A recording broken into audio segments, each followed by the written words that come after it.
Hello, I'm Manuelis and I work in hardware security. I'm an engineer who likes to defend stuff. My blood is blue to the core, and I'm not the greatest fan of the offensive side, especially when it becomes a war side, like, kill chains, cyber warfare, cyber torpedoes, cyber anything war related. So that's my perspective. That's my view on the topic that we'll be presenting today. I've never been a black hat just the same. The only crime that I like to commit very often and way too often is to put cream into my carbonara, and my pizza is something to kill for. I, I'm an expert on hardware security and engineering. I know stuff about networks as well. Level 1, level 2 communications, not only using TCP/IP, but also other protocols. My confidence stops on the higher levels, especially on the web levels, but I'm I'm an expert on the lower levels. I believe that in the context of this talk, that's enough about me. I just know what I'm talking about here. You have to trust me. There's plenty of other resources on ATMs and truly fantastic talks about ATMs. However, they tend to focus on malware, on jackpotting, so basically software side. That's very much not my field. So I will only touch on the subject for completeness, but you have to look elsewhere if you want to find out about malware and jackpotting specifically.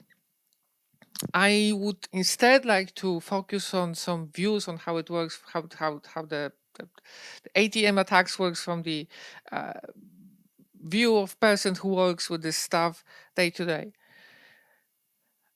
I will only present, so I will be presenting you two videos. I would like to present it in a way that is relevant to what I'm talking about, instead of just linking you to the videos. It will be much easier for me to get you to my crime lab and just show you around, show you the stuff that we're working with, but you actually probably understand this is not possible. So instead, I will just link and show the videos that I know are actually relevant and real. Mm, As I mentioned also in the abstract of this talk or this presentation is not for criminals. So I will not be dropping any 0 days. There will be nothing to lead you on how to do ATM attack, how to get money from an ATM. If you want to do this, you have to do your own research. If you want to waste your life on crime, fine by me. However, you will not find it from me. Um, Also, I have European perspective on the topic. The difference between European and American markets is that, especially the US market, the US has a lot more old ATMs, which means the attacks. Obviously, the US also has the new ATMs, but there's a very much of the old stuff still hanging around, which means the attacks are less sophisticated because the criminals will go after the low hanging fruit. They will not be attacking the new ones, they will be attacking the old ones. In Europe, it's quite different because most of the ATMs are fairly new or spanking new. So the attacks by definition have to be more sophisticated. And also in the US, you can buy an ATM and do a research on it. In Europe, not so much. So that's just the difference. So again, my perspective is just European perspective on the topic.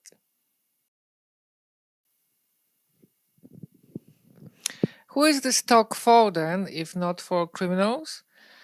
My personal goal in life is to have a farm and herd goats and make goats cheese. However, before that happens, I want to help and bring a change into security of normal people. Because of one of the reasons why I'm working in this field is because ATM crime hurts poorest people the most. Uh, so I want to make it more secure for people who want or have to use ATMs for cash. Um, for me, ATMs are very interesting pieces of equipment because they combine a lot of aspects of engineering, security engineering. So you have, you start from physical security, you go through hardware security, Windows security, network security, There's many things that have to fall in place for this device to work properly and in a secure manner. Change happens at the bottom, not at the top. So if you work in an organization or you work in law enforcement and want to help with this, maybe you could try and move yourself into this area that works with ATMs. Because honestly, the more people work on this, the better. Not many organizations, not many law enforcement groups even have specialized cells that work on this problem. So I think this is what's behind this talk. Like, I want to convince you, or even maybe just try to push you into the right direction on the ATM research. ATM security is hard because it tends to be kept under wraps by vendors. So many times it's a case of security by obscurity or security by making it someone else's problem, basically. Now, to say that I'm not a fan of it is not saying nearly enough, but this is just reality and the common practice, especially in the industries that deal with money or secrets stuff in general. Normally, you cannot get an access to an ATM, much as you cannot get an access to commercial or financial grade hardware security module. Unless, of course, you are a criminal, but I will get to that in a second. I know about buying ATMs, and I know that some people, even Europe, they have their own ATMs to play with. However, I want to stress out that it's also very important to have an ATM that's connected to an actual network. It's working. The vendor keeps it updated. The operator, you as an operator, keeping it also keeping it updated.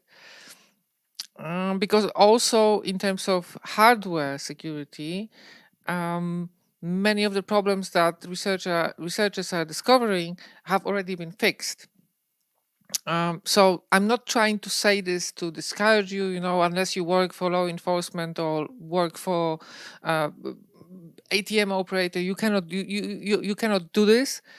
You can, but you have to be aware that being connected to the network and being connected to the backend is also important, is very important, and it sometimes does change a lot in the research that researchers are presenting. And I'm not trying to discourage you, I'm just trying to make you aware that this is how it works, and sometimes it just may be a waste of time to try to do this not knowing the full context of where the ATM works and how the ATM operates. Also, ATM security is hard because it's sometimes hard to push for a change word because this is a hardware device. If you have a hardware problem, if a hardware fault of hardware vulnerability is being detected in an ATM, even though you don't have to replace the whole ATM, you still have to make the vendor change something in the factory, order new parts, create a new piece, new element of the ATM. This has to be shipped, has to be replaced. It all costs money. So those changes, I mean, first of all, the devices as they are very well designed from the start. However, if there is a problem like this, it will take a very long time for the patch, the physical patch, to be applied. But that's also true in many other areas of security, right? It's not our role to be in manufacturing; it's our role to be in trying to defend stuff, to trying to detect this stuff. So again, this is not discouraging. This is not me trying to discourage you, but you just have to be aware that there's a lot of lag between detecting a problem and actually being able to fix it. So in the beginning, there was nothing, but then something happened, and from no space and no time, the universe started. And long story short, blah blah blah, we have ATMs. I'm saying this because I don't want to bore you about the history of ATMs, because you can read up on this. What happened 20, 30, 40 years ago, it doesn't really matter. What matters is that we now have ATMs, and we just have to live with them. And this is the only boring statistics that I will show you on this talk, but it's actually, I think it's very important. Um, yes, this is from 2018. Obviously, the virus has changed a lot of stuff, but still, I think quite surprising that in 2018, 87% of payments in Spain was made in cash. I mean, obviously there are many reasons behind it, and some do it from privacy. Some of this is just criminals because obviously the cash is better for crime. Um, so that's not the issue. The issue is that the cash is still king, and I myself haven't used an ATM since late 2019, and not because I work with ATMs, not because I think they are insecure, unsecure, not secure. I just don't have a use for cash anywhere. And virus or not, it just what it is. But I understand that ATMs, and we all have to understand that ATMs are here to stay, and they are not going anywhere anytime soon.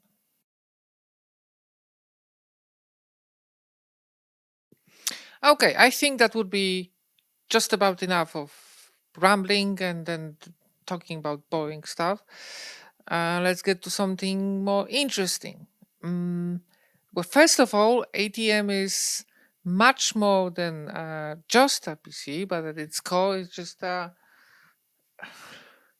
just a Windows PC, and luckily, it's not Windows 98. You probably will be able to find some Windows 98 based ATMs, but no, not the majority, definitely. So yes, a Windows PC and a lot of peripherals. Those peripherals in modern ATMs are connected by USB. In the older ones, there was like UART-based protocols, RS-232 or 485 or something else. Um, I will talk about how they communicate a bit later when I will be mentioning jackpotting. However, what's actually inside, right? I was looking for a good diagram or a block chart of what's inside the ATM, but everyone is getting it wrong, and it's just clouding the issue here. So I just want to talk to you about what's important for us and what's boring. So first, the boring part: receipt printer, display, security camera, all the sensors, um, all the trip switches. This is important, but not as much. I mean, the least important part is the receipt printer, obviously, because you cannot get much from it anyway. To things that matter, um, the bottom part of the ATM, the bottom part of the ATM is the dispenser, which is getting the cash to you. And sometimes there's a deposit machine, which is getting the cash from you to put into your bank account. And those one or two devices represent one angle of attack where the criminals will go after banks' money, banks' operators' money. And sometimes it's between the bank's money and you right at the moment when you want to take your cash. So this is one group of attacks. And the other set of interesting things is the card reader and the pin pad. Those types of attacks go after your card number. Um, and that's what I want to present to you later. A bit of attacking the dispenser, attacking the cash, and a bit of attacking your card data, basically. But first, I mentioned earlier that it's hard for you to get a hold of an ATM in Europe again, unless you are a criminal. Uh, how do criminals get the ATMs then? Well, they just don't mess about. I'm talking here about two types of attacks. One of them is blowing up an ATM and taking it home. Uh, I won't spend much time here on this vector because the prevention is very much up to vendors, and honestly, newer ATMs are much more protected against those types of attacks than the old ones. But obviously, criminals will always go after the low-hanging fruit. So yeah, they will just pump the ATM with gas. They will blow it up. The safe will pop open, and if they're lucky, they will get money from the cassettes from the dispenser. Sometimes it works. Most times it doesn't. Sometimes they kill others. Sometimes they kill themselves. But that's criminals for you, right? So that's one way. Um, and yeah, mostly they're after cash. But obviously, if you have an ATM open like that, you can take other parts and work them home. And later I will explain why this is important for them. So that's one way, blowing it up. The other way is kind of like hold my beer situation when people just take the initiative and work from home. So yeah, they would just get a digger. They would just get a digger and take it off the wall, load it onto a van, and take it home. Um, and usually they get caught. However, if they don't get caught, they will probably go after cash again. They will try to drill the safe, take the money out. But the parts will land somewhere, right? Eventually, they will find a way to people who actually need. But if all fails, you can just go online and buy stuff from China, obviously, because that's where they're made anyway.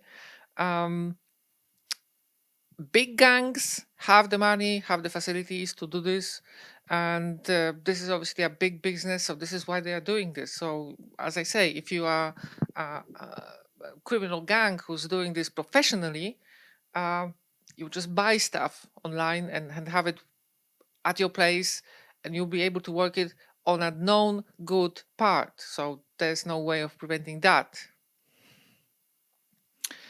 And also, last but not least, there's also insider threat, where just criminals convince employees one way or the other to give up the documentation or just to take the parts out of the factory.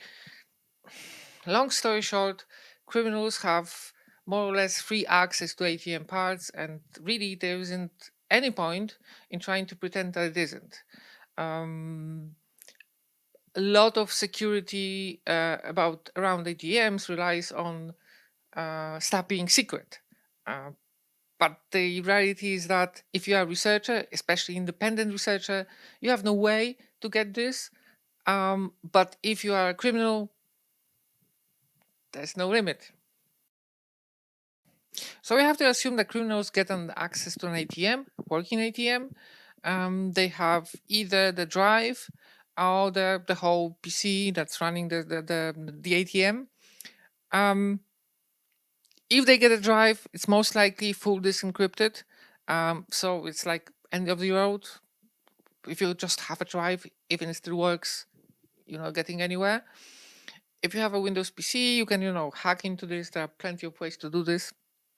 Especially if it happens, if it happens that the PC that you took was a Windows XP, it's very unlikely. However, again, criminals will go after the low-hanging fruit, right? So it doesn't matter that you have a million ATMs running on Windows 10, but if you have 10 running Windows XP, they have the same cache in them, so they will just go after them. Again, have to remind you that malware is not my area, so I would just briefly touch on that. But what's interesting for me in this type of attack, which is jackpotting, is the initial attack vector, because you have to connect to a USB cable. You have to just find the USB cable, connect to it, and pretend you're an HID keyboard. And when you have an HID keyboard, you're probably very well aware that from this, depending on the security on the ATM, it's very easy to very hard to upload malware. You just after you upload your malware, you hook up to a process that's controlling the dispenser, and you have a jackpot. The screen is from one of my favorite ATM families, and it's only my favorite family because it references food. That's all there is. I don't like it in particular. Um, I said hook up to a process that controls the dispenser. So here's like a short version of it. Again, find yourself a talk about ATM malware. They will be better at this than me. The protocol used to control financial devices is open. It's basically available. You can look it up. You can see all the calls. You can see all the procedures. It's not as simple as just sniffing the USB line and finding the right commands. Um, Mostly because there are vendor extensions to it. So the devices have to be able to communicate between themselves using this protocol, and the ATM talks to the backend using this protocol. However, um, different vendors use their own L1 lowest layer of communication. But long story short, if you have the spec, which is public, uh, if you have your Windows PC that is running, you can find your software, the part of software that's controlling the dispenser, you can find the right procedure call and develop your malware just like you develop any other malware.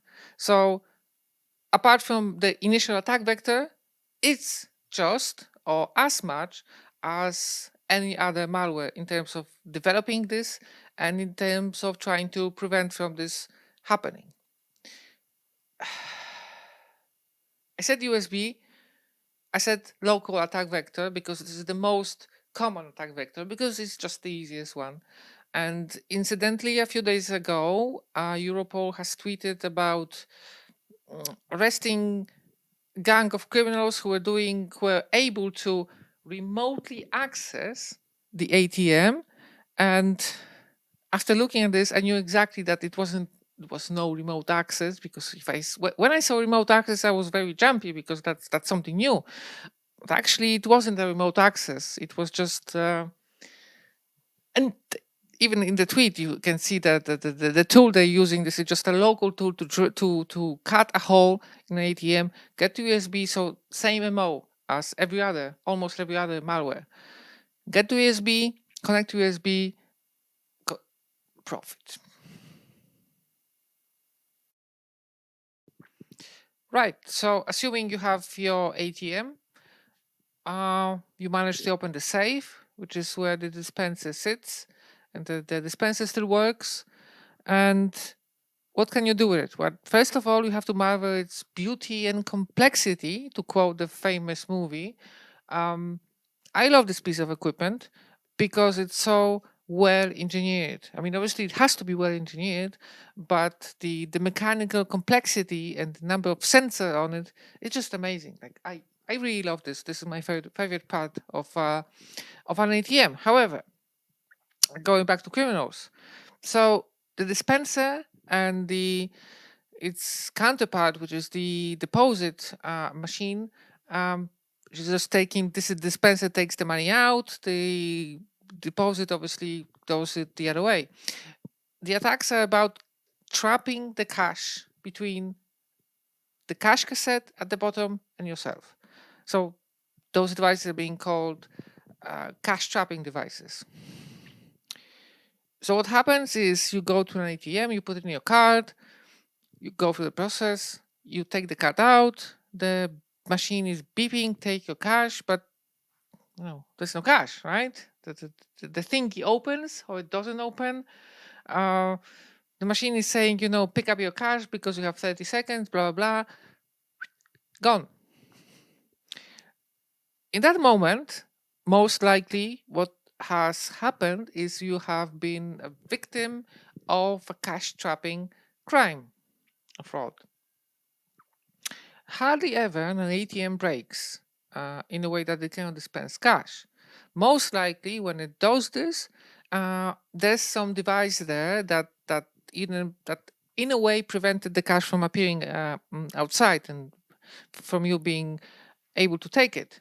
So what I'm showing here, this is one of the simplest cash trapping devices, because to develop that, you don't actually need a dispenser. You can just, if you're a good engineer, you can just work it out on your own. But the principle is the same. The cash is coming out from dispenser. It's not presented to you, so you cannot take it. The dispenser is trying to take it back, but it cannot because it's trapped right in a place that's accessible from the outside, from the person who's operating this cash trapping thingy. Now, obviously, there are far more sophisticated attacks than these, and for those, you actually need the dispenser. So that's why I started talking about getting access to ATM parts. Why is it important for big gangs to have access to those parts? Yes, because you can develop a far more sophisticated device that will not be seen from the outside, and also will prevent the ATM from shutting down, because the new ATMs, they can detect this kind of stuff happening. So it can detect that the cash didn't come back. So yes, they will trap one transaction, so at least one node, but then they will say, I'm out of service, like, please fix me. That's why criminals are trying to get access to those devices and do something to be one step ahead, because if you can only trap one transaction and the ATM is dead, the service team has to come and fix it, and obviously that's not just worth the time. So how do you reckon this is being addressed? And it's actually very interesting, because this is one of the not so many places when machine learning is being used extensively. Because what happens when a criminal plans cash trapping device, they have to do certain things.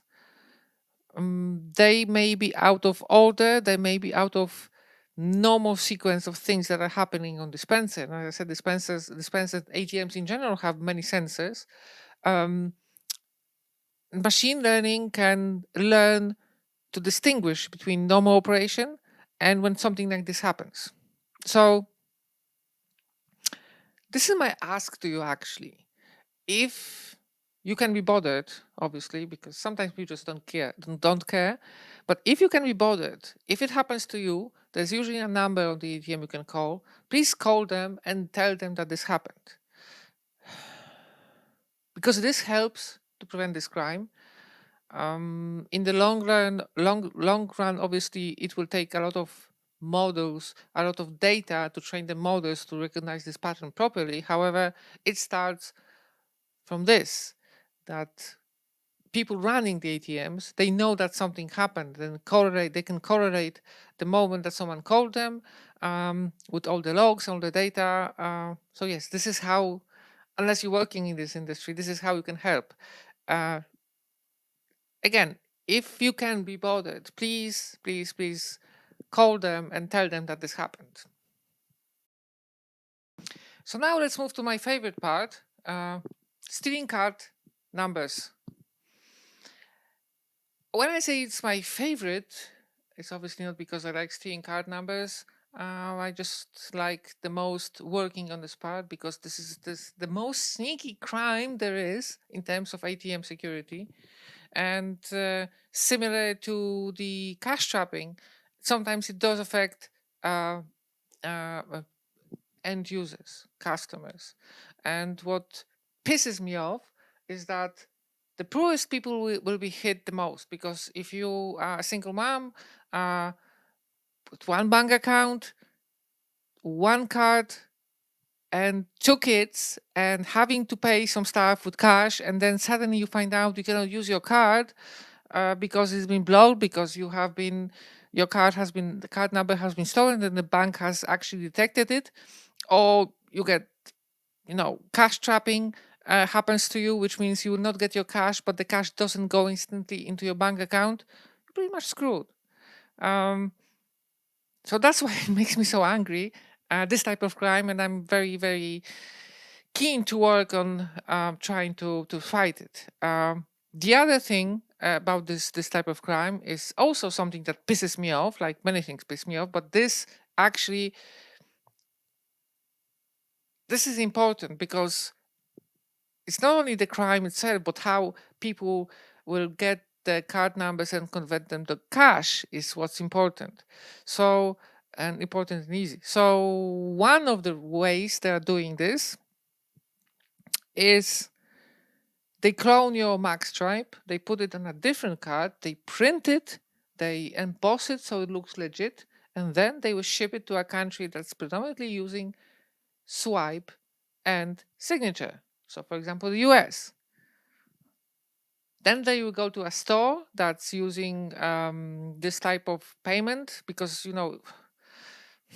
they know where to go basically. Um, and they will buy something expensive or semi-expensive. So, for example, $1,000 for a laptop, and then they will go and sell it for $500 on Craigslist or just on the street. That's $500 of cash. So that's one angle. The other angle is obviously using those cards online. And here the problem is that some merchants, especially the one big merchant that went to space, they're not checking the CVV number. The CVV, the security code that you have at the end of your card number, uh, it's not in plain text, stored in plain text on the magstripe, but it doesn't matter because that mentioned merchant is not checking for it anyway. Neither is checking for a name or address, but that's a different thing. Also, I buy a lot of car parts from the US, and I know that many merchants there, when I'm doing this online, they will just ask for my card number, expiry date, name, and address, which they check or not. Why are you doing this? Why are you doing this? Stop doing this because you are enabling crime. You just making it easier for them. But anyway, that's a rant, and this won't change anytime soon. However, how do they actually do this? So because this is a magstripe, so you just have to recode the magstripe and then decode it. There's no encryption on the from the card number and the expiry date anyway.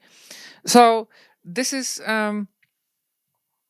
I like to call it a lame attack because it's not as popular as it was some years back. Basically, what happens, you put the reader, the magnetic head, the reading magnetic head in the path of the magstripe, right? So in this case, this reader is being put on the fascia, so on the outside part of the ATM, which is why it was sort of easy to detect it by wiggling parts, seeing if something falls off, and obviously always accompanied to this reader is a camera somewhere that has a visibility on the pin pad. So the criminals correlate the data, the time data from the card reader and the time data from the camera. They have the card number and the pin. On this, still you can see how it actually looks inside, and the pattern is always the same. So you have your magnetic head here, and then you have three elements that always present. So there's a magnetic card decoder. You have the controller, which is usually Atmega 32, and you have a flash storage. Flash storage is like big gigabytes. Gigabytes. Basically, in terms of card numbers, it's unlimited storage. So that was before. Nowadays, criminals have moved to something more vicious, I would say. They moved to deep inset. So basically, this whole contraption is being put inside the ATM, and the brutal reality is that you, as an ATM user, have no way of detecting it. The ATM operators, the ATM vendors do have methods against this, and they nowadays they do work actually, but you as a user have no chance. So this is as with the other videos, I will obviously link it in the show notes. However, I just want to put, I just want to show the stills from it, as the whole news cut is pretty boring. The two important stills is this one, just show you how the shape is being worked out, has been worked out, and you still have the same elements that you had before on the previous one. You have your magnetic head reader, you have your battery. The battery lasts maybe 1-2 days. And again, on the PCB, which you don't see it as a PCB, but there's a PCB there that's a magnetic head, magnetic stripe decoder, the controller, and the flash storage. Again, flash storage is like unlimited, pretty much. And on the other one, on the second one, you can see how thin it is. The card is 0.7 millimeters.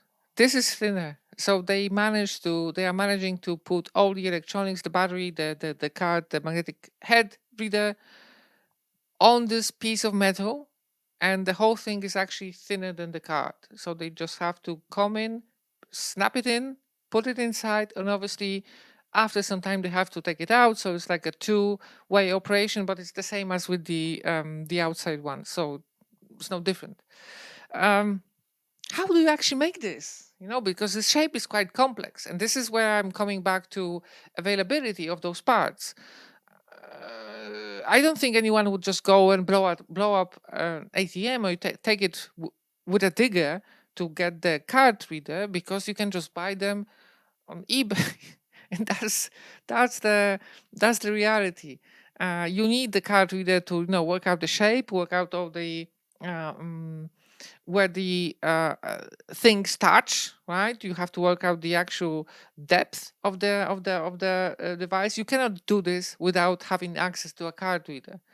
And again, some would assume that because this is a secret ATM part, you shouldn't be able to have access to it. But as I talked before many times on this talk, they do, and they actually they are quite sophisticated in working out those details on those deep insets.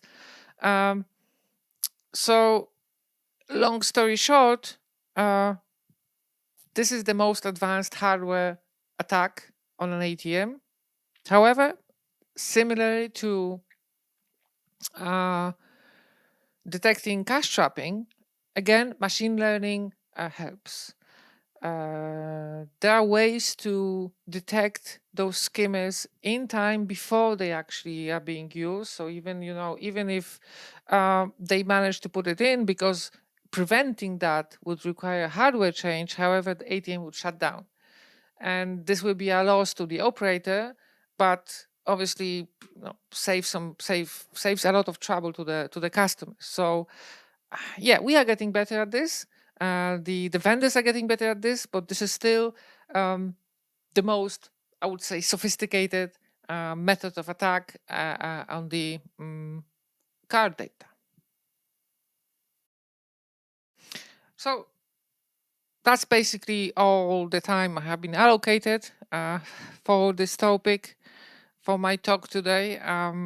But I did manage to cover the two most interesting things, most interesting things for me, which is the cash trapping and the card numbers stealing and deep insets. My goal was to try and show you how the problems that you have to work with or against when you're working on ATM security, or basically people's security. It's quite similar to any other law enforcement work, but in many respects it's different. But it's also information security. I treat it as information security because it crosses many fields. However, at the end of the day, we are trying to protect something. And again, not wanting to be cheesy and playing on emotions, but for me, this is trying to help other people, and this is trying to make the world a little bit better any way I can. Thank you very much for watching me. Thank you very much for staying with me for those 40 minutes. And yeah, see you around.